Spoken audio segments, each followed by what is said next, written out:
두개골, 머리 골 안에서 이제 출혈이 생기는 게 가장 흔한 건 사실은 뇌 조직 안에서 생겨요. 그런 걸 흔히들 우리가 그냥 고혈압성 출혈이라고 얘기는 하는데 사실은 고혈압이 없어도 생겨요. 다만 고혈압이 있는 사람이 더 잘 생기는데 그거는 뇌 조직 안에 있는 혈관들이 나이가 먹으면서 퇴행성 변화가 오면서 약해져서 터지는 거예요. 그래서 보통 고혈압성 출혈은 거의 다 뇌 조직 안에서 출혈이 생겨요. 그 지주막혀 출혈은 그거랑은 조금 출혈되는 위치가 다른데 우리 뇌라는 기관이, 올간이 3개의 막으로 둘러싸여 있다고 해부학적으로 얘기를 해요. 근데 그 3개 막 중에서 중간에 있는 막을 지주막이라고 그래요. 지주막이라는 게 원래 거미줄로 짠 막이라는 뜻이에요. 그 거미줄처럼 얇은 실로 짠 듯한 막이 있어요. 그 막과 뇌 사이에는 뇌척수액이라고 그러는 물이 있어요. 그래서 지주막 안에 있는 뇌척수액 물에 뇌가 둥둥 떠 있는 형상이에요. 그렇게 돼야지 뇌가 보호가 되거든요. 이제 그렇지 않으면 우리가 쾅 때리면 충격이 바로 뇌로 가죠. 동맥류가 뇌로 들어와서 큰 동맥에 줄어 있다고 그랬는데 그 동맥들이 전부 다 지주막하 공간에 있어요. 그게 이제 막 가지를 쳐서 가면은 나중에 이제 뇌로 들어가기 시작하지만 동맥류가 생기는 부위들은 거의 다 뇌척수액에 둥둥 떠 있는 그 지주막하 공간이라는 데 있어요. 거기서 동맥류가 터지면은 뇌 속으로 들어가는 경우도 있지만 그 경우는 좀 드물고요. 대부분 지주막하 공간에 피가 고여요. 그러니까 이제 뇌를 싸고 있는 표면에 고이는 거죠. 보통 동맥류가 터졌을 때는 뇌 조직 안에 출혈이 생기는 경우보다는 가장 기본적으로 지주막하 공간에 출혈이 생기기 때문에 그거를 이제 지주막하 출혈이라고 합니다. 보통 지주막하 출혈은 뇌동맥류 파열 말고도 이제 외상성으로도 생기는 경우도 있고 그래요. 근데 거의 뭐 한 95% 이상 지주막하 출혈의 원인은 뇌동맥류 파열입니다. 이제 그게 터지는 거는 어마어마한 충격이에요, 사실은. 뇌라는 조직은 실제로 우리가 수술하면서 이렇게 보면은 우리 이제 주변에 있는 물질이랑 비교하면 거의 두부 같아요. 그 정도의 강도를 갖고 있는 물질이거든요. 근데 그거를 갖고 있는 물질에서 물을 거의 한 1.3m까지 쏘아 올리는 압력이 출혈이 생기면은 굉장히 큰 충격을 주죠. 우선은 그게 터지면서 바로 주변 뇌에 충격을 주는 게 첫 번째 있고요. 그 다음에는 그 지주막하 공간에 출혈이 많이 생기면은 이 두개골 안에 압력이 높아져요. 근데 피가 가려고 그러면은 심장 쪽에서 쏘고 있는 압력보다 여기 압력이 낮아야지만 피가 순환이 되거든요. 근데 그 두개골 안에 막 출혈이 생겨서 압력이 높아지면은 피가 못 올라가요. 굉장히 이제 그 출혈이 심할 때는 그런 뇌혈액 순환 장애가 생기는 문제가 있고요. 그 다음에는 만약에 그 터진 방향이 뇌 조직을 향하는 방향으로 터졌다 그러면 뇌 안쪽으로 출혈이 생겨요. 터졌을 때의 충격, 그 다음에 뇌 압력의 증가, 그 다음에 뇌 조직 속으로의 출혈, 뭐 이런 걸로 통해 가지고 뇌 기능 장애가 나타날 수 있어요. 예, 이제 통계는 뭐 논문마다 다 다르긴 해도 대략 우리가 교과서적으로 가장 많이 이제 학생들한테 강의할 때 얘기하는 게 한 1개월 내에 그냥 놔두면 50% 이상에서는 재출혈이 된다. 재출혈 되면서 최소한 50% 이상은 사망한다. 뭐 이런 얘기를 해요.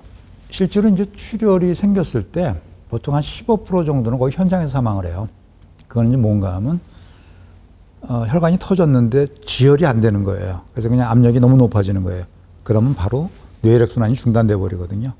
이제 그러면은 그게 이제 뇌사의 진단 기준 중에 하나가 뇌혈액 순환이 없는 거거든요. 그 터진 동맥류의 위치나 주변 상황에 따라서 어떤 분들은 조금 피가 나다가 이 출혈된 부위가 지혈이 돼요. 그래서 이제 피가 멎어는 있는데, 근데 이게 구멍이 난 부위가 없어진 건 아니거든요. 이제 피가 응고돼가지고 이렇게 살짝 덮고 있는 거예요. 근데 시간이 지나면 그게 녹아요. 응고됐던 혈액들이. 그럼 그게 다시 열려가지고 터지는 거거든요. 수술이나 시술을 통해서 그걸 완전히 막아버리지 않으면은, 최소한 또 2명에 1명 이상은 한 달 이내에 다시 터집니다. 그리고 그게 최악의 경우에 해당이 되는 거죠.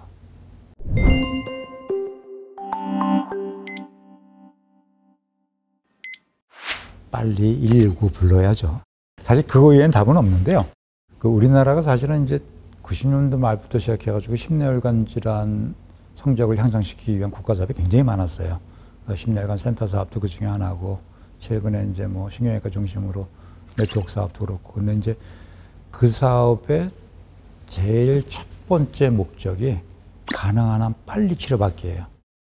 이제 우리가 골든타임 그런 거 얘기하지만 사실은 가능한 한 빨리가 골든타임이에요. 1시간이라도 30분이라도. 그래서 실제로 거기서는 뇌경색도 그렇고 뇌출혈도 그렇고 얼마나 빨리 치료를 시작하느냐 하는 게 관건인데, 지금 우리나라 세계적으로도 굉장히 그런 성적이 좋아요. 빨리 치료하는 성적이. 지금은 그런 게 거의 없어졌는데 한 8, 90년대만 해도 민간요법하고 손가락 따고 뭐하고 그러면서 막 시간을 많이 보냈어요. 고전적인 치료도 많이 했었고요. 뇌졸중은 어떤 치료해야 된다 이런 이제 민간의 믿음이 있어가지고 아주 명확한 거는 가능한 한 빨리입니다. 가능한 한 빨리. 무조건 빨리입니다. 예. 뇌출혈로 쓰러졌든 뭐로 쓰러졌든 심장이 멎으면 심폐소생술 먼저 하는 게 맞고요. 그건 당연히 맞는 건데, 이제 다만 이게 진짜 뇌출혈이 있는 건지 없는 건지 여부를 판단하는 거는 사실 굉장히 중요해요. 특히 이제 응급 후속 요원들이라든지 그런 요원들은 다 그런 교육을 받아야 되는데, 그래서 뇌출혈의 기본적인 그런 증상들에 대해서 일반인들한테 우리가 홍보를 많이 사실은 했는데 가장 흔한 건 우선 마비죠. 그러니까 전신적으로 다 그냥 기운이 없어 푹 쓰러지는 거하고 뇌출혈일 가능성이 적은데, 한쪽만 또는 한쪽 팔만, 한쪽 다리만 이렇게 부분적으로 완전 마비가 왔다 그러면 거의 뇌출혈 가능성을 생각해야 돼요. 그리고 다른 건 멀쩡한데 말만 못한다, 이런 것도 이렇게 생각할 수가 있고요. 이제 그 다음에는 가능성이 조금 떨어지고 다른 거일 가능성도 있는데, 갑자기 굉장히 심한 어지럼증이 온다. 근데 이건 사실은 뇌졸중이 아닌 경우도 있긴 하지만 뇌졸중에 의해서도 그런 게 와요. 그리고 두통.